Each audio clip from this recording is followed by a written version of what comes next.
मोदी जी भी आए थे और मोदी जी भी आएंगे, मोदी जी भी आए थे और मोदी जी भी आएंगे। उत्तर पूर्वी दिल्ली में हम फिर से कमल खिलाएंगे। तिवारी जी आए थे, तिवारी जी ही आएंगे, मोदी जी। आप लोग गा रहे हैं क्या? हाँ जी, गा रहे हैं। तो आप लोग गाइए ना, मोदी जी भी आए थे, मोदी जी भी आएंगे। गोंडा के गामड़ी सी ब्लॉक में महिलाओं द्वारा भव्य कार्यक्रम का आयोजन किया गया। मनोज तिवारी, सुरभि तिवारी, जिला अध्यक्ष महिला मोर्चा श्वेता कौशिक मौजूद रहे। कार्यक्रम संयोजक लता शर्मा ने भव्य कार्यक्रम का आयोजन किया। सैकड़ों महिलाओं ने दिया समर्थन। मनोज तिवारी ने एरिया की सभी समस्याओं पर ध्यान देने की बात की और कहा कि नाला कवर करना, गलियों और सड़कों को बनाना अब अगले कार्यक्रम में मेरी पहली प्राथमिकता रहेगी। Times of media bureau report, Delhi. Ram के हैं, हम राम के रहेंगे, राम के हैं, हम राम के रहेंगे। पहले कहते थे खुद से, अब दुनिया से कहेंगे। पहले कहते थे खुद से, अब दुनिया से कहेंगे। राम के हैं, हम। आज तो यहाँ जो बहनें हैं, इन बहनों को हमने नरेंद्र मोदी जी का स्टार प्रचारक बनाया है। इनको हमने कुछ बातें बताई जिस पे कंफ्यूजन ना हो। ये देश का चुनाव है, ये मोदी जी का चुनाव है, ये विधायक और पार्षद का चुनाव नहीं है। इसलिए कमल का बटन दबाना है, मोदी जी को जिताना है और अगली बार फिर से ये गोंडा के लोग भी कमल के साथ रहेंगे और पूरी दिल्ली मिलके जो दूसरी चाबी है, पानी की, नाली की, खड़ंजे की, बुजुर्गों के पेंशन की, ये दिल्ली के स्पोर्ट्स की, वो सब चाबी जो है हम लोग सीवर की, वो भी बीजेपी को थमाएंगे। और हम आपको विश्वास दिला रहे हैं कि हम अगले 5 साल में दिल्ली की सारी समस्याओं को दूर करके दिल्ली को दुनिया की बेस्ट राजधानी बनाएंगे, गलियों को चमकाएंगे, बुजुर्गों को सुख देंगे। आपकी लोकसभा में पहली बार माननीय प्रधानमंत्री नरेंद्र मोदी जी का आगमन हो रहा है, क्या कुछ? हाँ, मैं बहुत ही आभारी हूँ मोदी जी का। उन्होंने समय दिया है और मैं सबसे अपने क्षेत्र के प्रत्येक व्यक्ति से बोलूँगा कि मोदी जी आ रहे हैं, आप इतनी संख्या में आइए कि हम उस समय मंच से जो भी मांग लें वो हमें मिल जाए।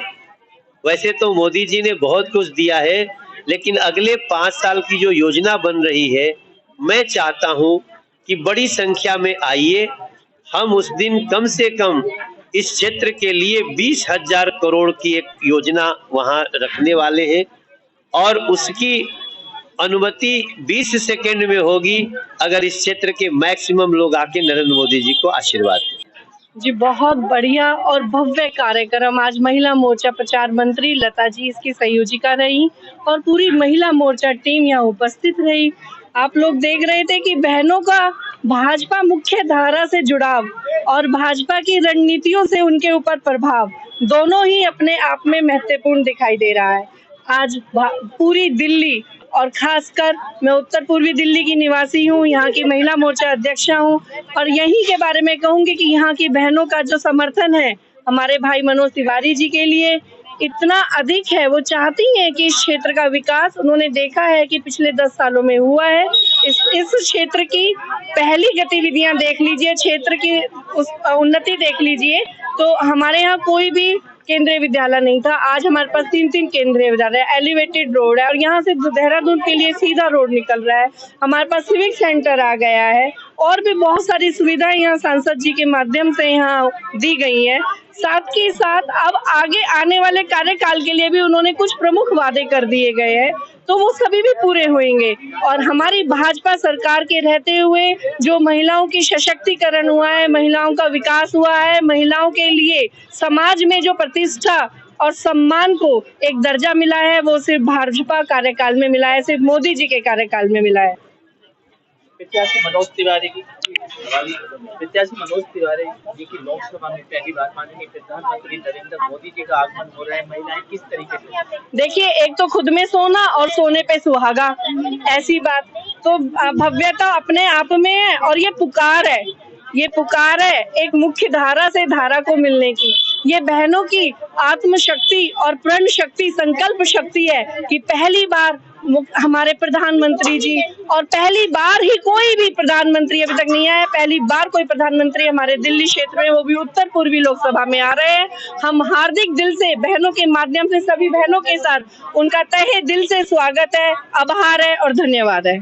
कि हम इस देश की 50% आबादी है और हमारी आवाज बहुत महत्वपूर्ण है।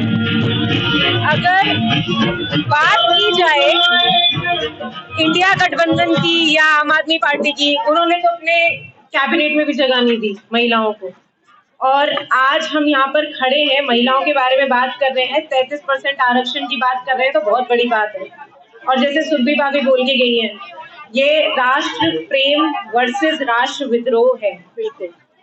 ये राष्ट्रवाद को आगे बढ़ाने का एक जज्बा हमारे अंदर है, और मैं खुद उस विश्वविद्यालय से पढ़ी हुई हूँ जिस विश्वविद्यालय के विपक्ष ने एक व्यक्ति को खड़ा किया है जो किसी की इज्जत करना नहीं जानते। उनसे मैं भी पूछना चाहूंगी, सुरभि भाभी ने आज इतनी बातें उनसे पूछी, उनके पास एक का भी जवाब नहीं होगा। उनके सारे इंटरव्यूज में वो बाबा साहिब अम्बेडकर की बात करते हैं। उनसे बस एक सवाल मैं पूछना चाहती हूँ, अभी तक कांग्रेस ने बाबा साहिब अम्बेडकर के लिए क्या किया? कितनी मूर्तियां बनवा दी, कितनी संस्थाएं खुलवा दी, क्या कर दिया? गांधी परिवार के अलावा कोई संस्था दिखाई नहीं दी इतने सालों में। हमने अम्बेडकर इंटरनेशनल सेंटर बनवाया। आज उस सेंटर में हम बहुत सारे कार्यक्रम कराते हैं, और उसी बाबा साहिब अम्बेडकर के लिए वो व्यक्ति जब बात करता है आज अपने भाषणों को डिफेंड करने के लिए, तो दुख होता है मुझे इस देश के नागरिक होने के नाते भी और एक महिला होने के नाते। तो मुझे नहीं लगता कि मुझे अपनी बहनों को समझाने की आवश्यकता है। मेरी बहन समझदार है, और इसलिए जो एक वोटिंग गैप है ना, आप पिछले कई सालों का देखोगे पुरुषों और महिलाओं का, वो अंतर अब 0.3 या 4 के बराबर आ गया है। वो जेंडर गैप अब रहा नहीं है, तो अब वो बाहर निकल भी रही है, वोट भी कर रही है और एक अच्छी सरकार को वोट